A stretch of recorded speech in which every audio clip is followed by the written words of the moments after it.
कि कल तलक हम झेल रहे थे अंग्रेजों की लाठियां, या बेबस बेसहारों पर रंगरेजों की लाठियां। वो कुर्सी की गद्दारी थी, छात्रों पर जो बरस रही थी वो लाठियां सरकारी थी।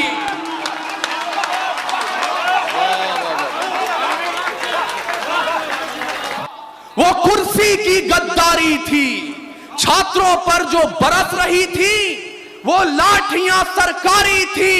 तो सिंहासन भी होश में आए, संभाल ले अपनी लाठियां, गोदामों से राजधानी तक खंगाल ले अपनी लाठियां।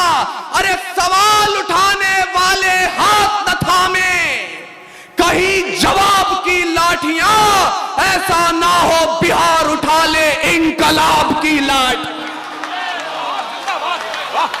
बहुत बढ़िया, बहुत बढ़िया, जिंदाबाद। जियो बिहार के लालो, जिंदाबाद। तब सत्ता की लाठियों ने जिन छात्रों की पीठ पर अपने निशान बनाए, वो निशान गवाहियां दे सकें, वो निशान गवाहियां दे सके। जिंदाबाद। और जब वो निशान गवाही दे तो कहीं ना कहीं आपको मुनव्वर राना की आवाज भी गूंजती हुई सुनाई दे कि बादशाहों को सिखाया है कलंदर होना। आप आसान समझते हैं मुनव्वर होना, एक आंसू ही हुकूमत के लिए खतरा है। तुमने देखा ही नहीं आंखों का समंदर। वाह वाह वाह। लेकिन 2 मिनट का वक्त दीजिएगा मुझे, और हजरात अगले 2 मिनट के बाद अगर आप अपने मोबाइल फोन अपने साथ लाए हो, इस जगह का तापमान देखिएगा, 10 डिग्री उठ नहीं गया तो यहां बैठने के बाद मुझे बताया जाए। तारीख गवाही देगी इस लाल हकीकत की। ये जो 200-250 साल का संघर्ष था, जिसके बाद हमने 28 राज्य, 8 केंद्रीय शासित प्रदेश, 300 जातियां, 3500 उपजातियां और 650 कबीलों का यह मुल्क तैयार किया, ये इतना आसान नहीं था। तारीख गवाही देगी इस लाल हकीकत की। खाना खाना पे तलवारों की रणगान बनाया है।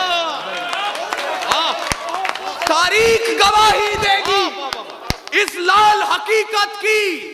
खाना खाना पे तलवारों की रणगान बनाया है, और खोद कर नाखून से गुलाम धरा को हमने बलिदानों की बुनियाद पे हिंदुस्तान बनाया। अरे वाह वाह वाह वाह वाह। बहुत खूब, बहुत खूब, बहुत खूब, बहुत खूब, बहुत खूब, बहुत खूब, बहुत खूब। जिंदाबाद, जिंदाबाद। बहुत बढ़िया, बहुत बढ़िया, बहुत बढ़िया, जिंदाबाद। भाई देखिए, मैंने पहले ही कहा था जो लोग बाहर गए जल्दी से वापस आए, वरना बड़ा नुकसान कर बैठेंगे अपना। जल्दी जल्दी आके अपनी जगह ले लें फौरन। खोद कर नाखून से गुलाम धरा को हमने वाह वाह वाह बलिदानों की बुनियाद पे हिंदुस्तान बनाया है। लेकिन मैं शिकायत तो दर्ज नहीं कर सकता, मेरे बड़े हैं, उनकी बात भी ठीक थी कि हम राजनीति करने आए हैं या कविता सुनाने आए हैं। लेकिन मैं अपने बड़ों से सुनते आया हूं और वही अपने छोटों तक पहुंचाऊंगा भी कि कविता, शायरी या गजल कभी भी सत्ता का समर्थन नहीं करती है। जिस दिन भी कविता सत्ता के समर्थन में उतर आती है, उस दिन या तो कविता मरती है या सरकार गिरती है। हमें दोनों में से कोई काम नहीं करना है। मैं अपनी मौसी उर्दू के घर हूं और शायद हिंदी डायस से कवि आप क्या करने आ रहे हैं मुझे इसका भी इल्म है, लेकिन ये कुछ काम जैसा कि हमारे बड़े भाई ने कहा था, मैं आप सबसे भी गुजारिश कर रहा हूं, जिसके मन में जरा सी भी इच्छा उठे, यह हमारी रिवायत नहीं है, आप मेरी इच्छा का सम्मान कीजिएगा और आप जो भी लाना चाहते हैं, आधा नहीं पूरे के पूरे की किताबें खरीद करके बच्चों में बांटिए। मुझे लगेगा कि आपकी मोहब्बत मुझ तक पहुंच गई है। वाह वाह वाह। मैं हिंदी कवि सम्मेलन की ओर से मुशायरे को 4 पंक्तियां देना चाहता हूं। स्वागत है भाई।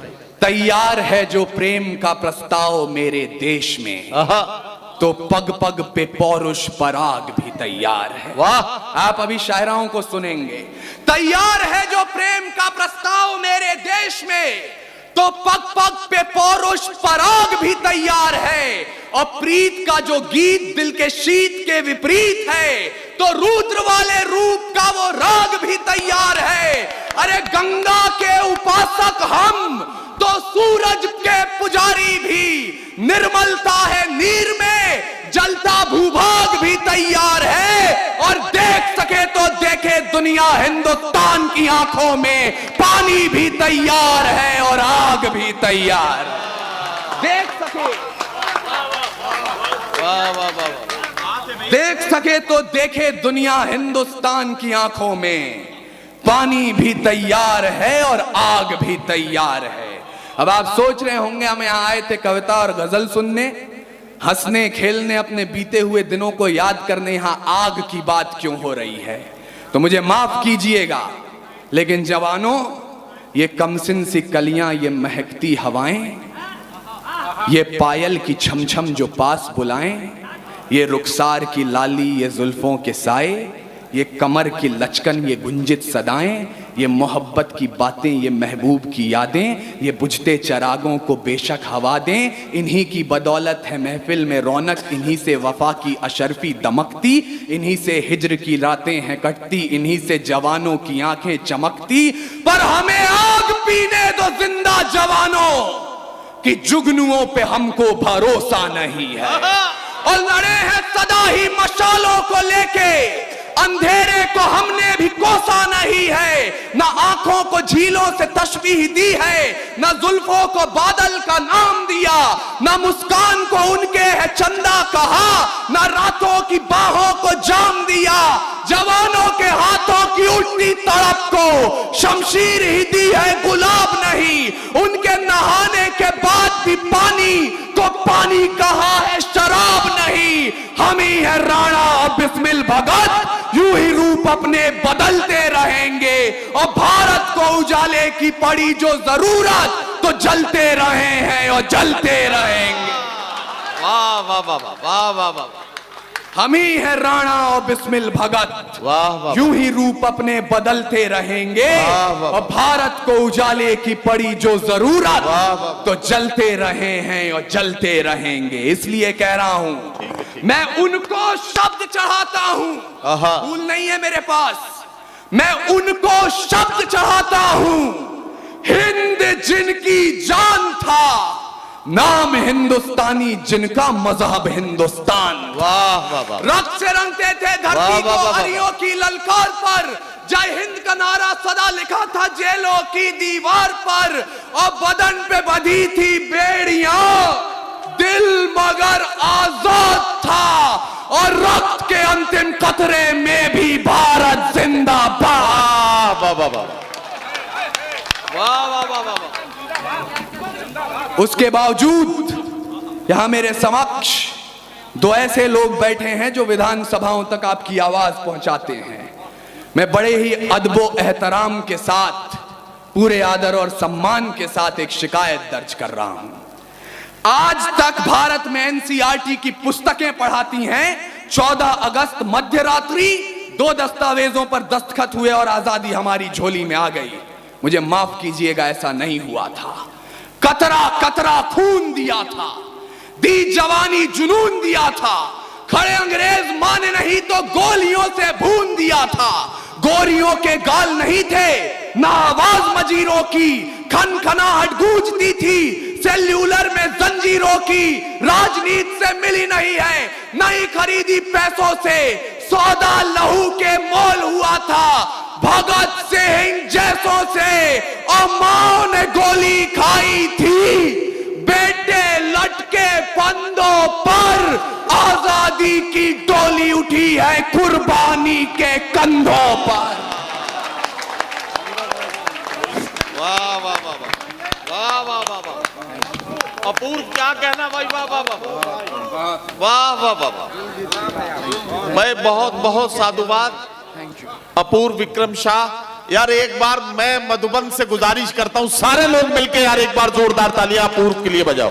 वाह वाह वाह वाह वाह वाह वाह, जीते रहिए मेरे भाई, वाह वाह वाह।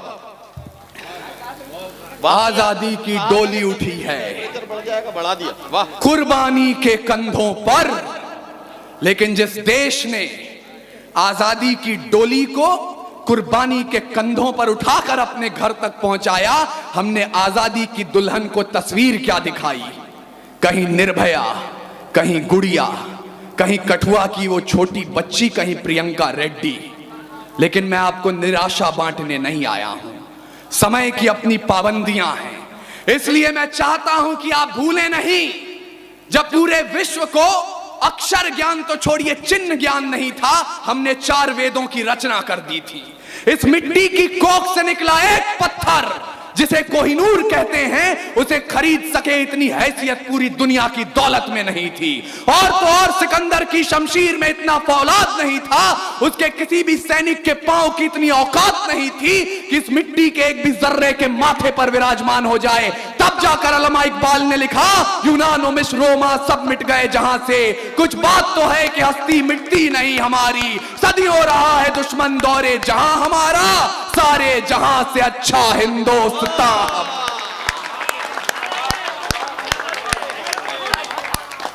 और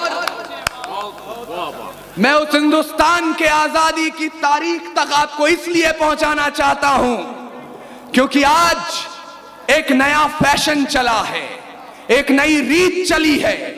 हम लोग घुटने में दिक्कत है, लेकिन अरे हाजी साहब भी आ गए, हाजी साहब भी आ गए। हाजी साहब हैं बहुत बड़े पाजी। हाजी घुटने में दिक्कत था, लेकिन तो भी मैं तो ये नहीं कहूंगा। हाजी अकीलुर रहमान साहब, अच्छा प्रमुख साहब भी बैठे हैं, महेश पासवान जी प्रमुख जी भी बैठे हैं। बहरहाल हम हमारे सारे मुअज़्ज़िज़ीन स्वागत कर रहे हैं अपूर्व विक्रम शाह का। ये हमारे मुशायरे और कवि सम्मेलन के लिए बड़ी अच्छी बात है और हम अपने तमाम मेहमानों के शुक्रगुजार हैं कि उन्होंने अपने आशीर्वाद और अपने दुआओं से हमारे शायर को, हमारे कवियों को नवाजा है। अपूर्व विक्रम शाह को इसके लिए खास तौर पर मुबारकबाद। यहाँ हमारे 2 बुजुर्ग उठ करके आए जिनके घुटनों में तकलीफ है, तो मंसूरी साहब और उनकी पूरी टीम को मुबारकबाद पेश करते हुए हमारे पश्चिम चंपारण के एक शायर थे मंजर सुल्तान, मुझे आज उनके मिसरे सच होते नजर आ रहे हैं कि राम सिंह शेर खान कहते हैं, राम सिंह शेर खान कहते हैं, राम सिंह शेर खान कहते हैं, 2 जिस्म एक जान कहते हैं। हम लोग जो यहां बैठे हैं मिलजुल कर इसी को हिंदुस्तान। वाह वाह वाह वाह वाह वाह वाह वाह। और आरिफ भाई, मैं आपको आजादी के इतिहास के पन्ने पलटवाना चाहता हूं। एक पन्ना आता है जब 88 साल के बहादुर शाह जफर रंगून में नजरबंद थे, अंग्रेजों के एक चापलूस ने जफर के नाम 2 पंक्तियां लिखी और जफर को सुनाई। बोले, दम दमे में दम नहीं है, खैर मांगो जान की, ऐ जफर झुकने लगी शमशीर हिंदुस्तान की। उस बूढ़े शेर ने एक कील उठाई और जेल की दीवारों पर उन 2 लाइनों के साथ 2 लाइनें और शुमार की। बहादुर शाह जफर ने कहा, आप कहते हैं दम दमे में दम नहीं है, खैर मांगो जान की, ऐ जफर झुकने लगी शमशीर हिंदुस्तान की। तो जवाब भी सुन लें, गाजियों में बू रहेगी जब तलक ईमान की, तख्ते लंदन तक चलेगी तेग हिंदुस्तान की। बहुत खूब, बहुत खूब, बहुत अच्छा, बहुत अच्छा। मैंने फेसबुक पे सुना था, आज फेस टू फेस में सुन रहा हूँ। बहुत अच्छा, बहुत अच्छा, दिल जीत लिया आपने। अर्जुन विक्रम शाह के परिवार का हम उनके पोते। हाँ, तो बाबा मेरे साथ रहे। अरे खेल मंत्री थे वो। जी जी जी। 84 में के बाद। अच्छा, ये मधुबन के लोग बताएं, तापमान बढ़ा या नहीं बढ़ा? बढ़ गया? अरे वाह, जबरदस्त। और अगर ईमान मजमा मेरे सामने बैठा है, आपको आपकी कुर्सियों से 2-2 इंच उछाल नहीं दिया तो मेरा नाम अपूर्व विक्रम शाह नहीं। जब जलियांवाला बाग में जनरल डायर ने गोली चलाने का आदेश दे दिया, उनसे पूछा गया क्यों चलवाई थी गोली, बोले पठान भाग रहे थे इसलिए गोली चलानी पड़ गई। तब अब्दुल गफ्फार खान एक पठान के बेटे ने खड़े होकर कहा था, अगर गोरी सरकार एक भी पठान की पीठ पे गोली दिखा दे तो मुसलमान उसी समय आजादी के संग्राम से पीछे हट जाएंगे। पूरे 5 दिनों तक पोस्टमार्टम चला, 76 पठानों की लाश मिली और 76 के 76 ने गोली अपने सीने पे खाई।